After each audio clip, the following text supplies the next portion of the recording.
University మంచి భవిష్యత్తు కోసం తెలుగు విద్యార్థులు ఇష్టపడే యూనివర్సిటీ. కాల్ 9059052378 9059052379.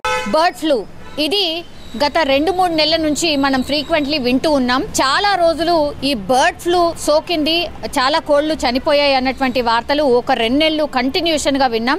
చాలా మంది చికెన్ తినకుండా ఉండలేనటువంటి వాళ్ళు కూడా చాలా తక్కువ చేసిన పరిస్థితి. కొంత భయపడిపోయి కొన్ని రోజులు అయితే చికెన్ కూడా తిననటువంటి సిచ్యువేషన్. మళ్ళీ ఆ వార్తలు వినిపించలేదు. దీంతో మళ్ళీ ఒక నెల రోజుల నుంచి ఓకే పర్లేదు, బాగానే చికెన్కి సంబంధించిన బర్డ్ ఫ్లూకి సంబంధించిన వార్తలు ఎక్కడ రాలేదు కాబట్టి మళ్ళీ యాజ్ యూజువల్గా తినడం స్టార్ట్ చేశారు. కానీ ఇప్పుడు మన తెలంగాణ దట్టు హైదరాబాద్లో బర్డ్ ఫ్లూకి సంబంధించిన వార్తలు ఇప్పుడు కలకలం క్రియేట్ చేస్తున్నాయి. అది ఎక్కడో కాదు, హైదరాబాద్ శివారు ప్రాంతమైనటువంటి అబ్దుల్లాపూర్ మెట్లో ఒక ఫామ్లో 10,000 కోళ్ళు ఇప్పుడు బర్డ్ ఫ్లూతో చనిపోయిన పరిస్థితి. ఇది కలకలం క్రియేట్ చేస్తోంది. ఎందుకంటే ఒక ఫామ్లో 10,000 కోళ్లు చనిపోయాయి.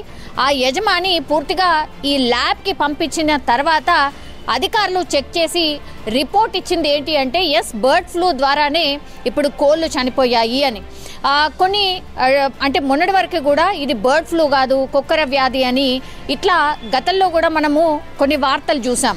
అంటే కుక్కర వ్యాధి ద్వారా కూడా ఒకవేళ ట్రీట్మెంట్ సరిగ్గా ఇవ్వకపోతే కోళ్లు చనిపోతాయట. సో ఆ వార్తలు కూడా మొన్నటి వరకు వచ్చాయి. కానీ ఇప్పుడు తెలంగాణలో దట్టు అబ్దుల్లాపూర్ మెట్లో 10,000 కోళ్లు చనిపోయాయి ఒక ఫామ్ హౌస్లో. పూర్తిగా ఆ బర్డ్ ఫ్లూ ద్వారానే చనిపోయాయి అనేటువంటి వార్త ఇప్పుడు కలకలం క్రియేట్ చేస్తోంది. మళ్ళీ ఇంకోసారి బర్డ్ ఫ్లూ పెద్ద ఎత్తున వ్యాప్తి చెందుతోంది అని అధికారులు కూడా అప్రమత్తమైనటువంటి పరిస్థితి. దయచేసి ఈ గుడ్లు కావచ్చు, లేదంటే ఈ చికెన్ కావచ్చు, కొంతవరకు అయితే తక్కువ చెయ్యండి, ఆర్ పూర్తిగా బాగా బాయిల్ చేసిన తర్వాతే తినండి అనేటువంటిది అధికారులు మరోసారి హెచ్చరికలు జారీ చేసిన పరిస్థితి అయితే కనిపిస్తోంది. ఇది గత 4 రోజుల క్రితం అయితే కోళ్ల రక్త నమూనాలను సేకరించి బర్డ్ ఫ్లూ అని నిర్ధారించారు అధికారులు. కోట్లలో ఆస్తి నష్టం జరిగింది. పూర్తిగా పౌల్ట్రీ ఫామ్ యజమానులు లాస్ అయిపోయిన పరిస్థితి ఉంది అని యజమానులు పాపం మొత్తుకుంటున్న సిచ్యువేషన్. ఎందుకంటే కోళ్లకు ఈ బర్డ్ ఫ్లూ వ్యాధి ఎప్పుడైతే సోకుతుందో 10,000 ఆ ఫామ్లో ఎన్ని కోళ్ళు ఉంటే అన్ని కోళ్ళు ఒకటేసారి చనిపోవడం జరుగుతుంది. సో పూర్తిగా ఆ కోళ్ల ఫామ్ పూర్తిగా కోళ్లతో నిండినటువంటి కోళ్ల ఫామ్ పూర్తిగా అసలు ఒక్క కోడి కూడా లేకుండా పూర్తిగా అన్ని మృత్యువాత పడ్డాయి. ఒక్కసారి ఇమాజిన్ చేసుకోవచ్చు ఆ పౌల్ట్రీ ఫామ్ యజమానుల పరిస్థితి ఏంటి అని. దట్టు ఇంకా దానాకి సంబంధించి కూడా జాగ్రత్తలు తీసుకోండి అని పౌల్ట్రీ ఫామ్ యజమానులకు ఆర్ ఆ చుట్టుపక్కల ఉన్న వాళ్ళకి, అండ్ దట్టు హైదరాబాద్లో ఉన్నటువంటి చుట్టుపక్కల ఉన్నటువంటి పౌల్ట్రీకి సంబంధించిన ఫామ్స్ ఎవరైతే ఉన్నారో వాళ్ళకి కూడా అధికారులు ఆదేశాలు జారీ చేశారు. పూర్తిగా ఒకసారి మీరు ఖచ్చితంగా చెక్ చేసుకోండి. ఎందుకంటే అబ్దుల్లాపూర్ మెట్లో బర్డ్ ఫ్లూ కలకలం క్రియేట్ అయిన తర్వాత ఇప్పుడు చుట్టుపక్కల ఉన్నటువంటి అన్ని పౌల్ట్రీ ఫామ్స్కి అధికారులు ఆదేశాలు జారీ చేశారు. ఒక్కసారి చెక్ చేసుకోండి. కోళ్ళని మీరు డాక్టర్ ద్వారా చెక్ చేసుకోండి, అబ్జర్వ్ చేస్తూ ఉండండి. బర్డ్ ఫ్లూ ఉంది కాబట్టి అది చాలా తొందరగా స్ప్రెడ్ అవుతోంది అనేటువంటిది ఇప్పుడు అధికారులు అయితే జారీ చేసిన పరిస్థితి కనిపిస్తోంది. సో ఈ చనిపోయిన కోళ్లను ప్రాపర్గా జేసీబీలతో మట్టిని పూడ్చి ఆ తర్వాత గుంతలో వేసి కప్పి పెట్టేశారు. అట్లాగే ఆ కోళ్ల ఫామ్లో గుడ్లు ఏవైతే వచ్చాయో వాటిని కూడా పూర్తిగా డిస్పోజ్ చేసేశారు. ఇట్లనే గుంత తవ్వి ఈ కోళ్లను ఎక్కడైతే పాడేశారో ఈ గుడ్లను కూడా అక్కడే మట్టిలో పాతి పెట్టిన పరిస్థితి అయితే కనిపిస్తోంది. సో ఎక్కడైనా ఇట్లాంటి కోళ్ల ఫామ్లో ఈ కోళ్ళు ఎప్పుడైతే చనిపోతాయో పెద్ద సంఖ్యలో దాన్ని డిస్పోజ్ చేయాల్సిందే ఇలాగే.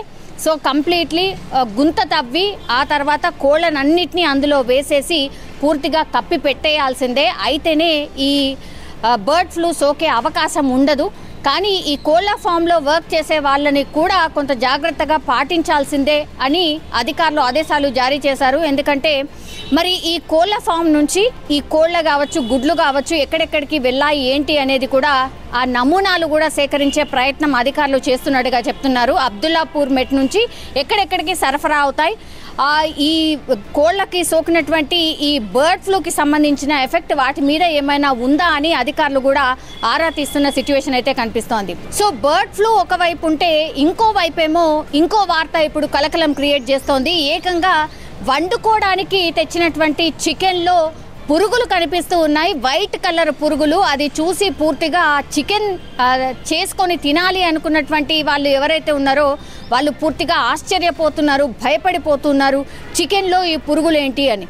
మామూలుగా అయితే కాయగూరల్లో పురుగులు ఉండడం కామన్. అండ్ ఈ మధ్య కాలంలో మనకు అందరికీ తెలుసు, ఈ ఫుడ్కి సంబంధించిన ఫుడ్ ఇన్స్పెక్టర్స్ ఎప్పుడైతే దాడులు చేస్తున్నారో కొన్ని రోజుల పాటు నిల్వ ఉంచినటువంటి, కొన్ని నెలల పాటు నిల్వ ఉంచినటువంటి ఫుడ్ ఐటమ్స్లో ఇట్లాంటి పురుగులు కనిపించడం కామన్. కానీ అప్పుడే ఫ్రెష్గా చికెన్ తీసుకొని వచ్చి వండుదాం అనుకున్న చికెన్లో ఇప్పుడు పురుగులు కనిపించడంతో భయంతో వణికిపోతూ ఉన్నారు. ఇదేంటి అసలు ఫస్ట్ టైం చూస్తున్నాము, బాబోయ్ చికెన్ తినాలంటేనే భయం వేస్తోంది అని అక్కడ ఎవరైతే ఆ చికెన్ వండుకుందామని తెచ్చుకున్నారో వాళ్ళు భయపడిపోతున్న సిచ్యువేషన్ అయితే కనిపిస్తోంది. సో ఒకవైపేమో బర్డ్ ఫ్లూ, ఇంకోవైపేమో ఇప్పుడు చికెన్లో పురుగులు ఏంటి అనేది భయపడిపోతూ ఉన్నారు.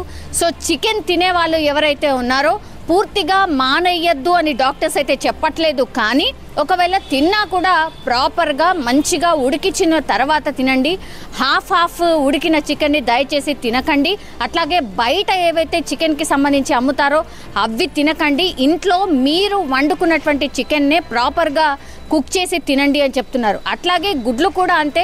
గుడ్లు కూడా ప్రాపర్గా 10 నుంచి 15 నిమిషాల పాటు ఉడకపెట్టిన గుడ్డుని డెఫినెట్లీ తినండి అనేటువంటి మాట చెప్తున్నారు. సో ఇట్లాంటి జాగ్రత్తలు తీసుకుంటే మాత్రం బర్డ్ ఫ్లూవో ఇంకోటో ఏది సోకే అవకాశం ఉండదు.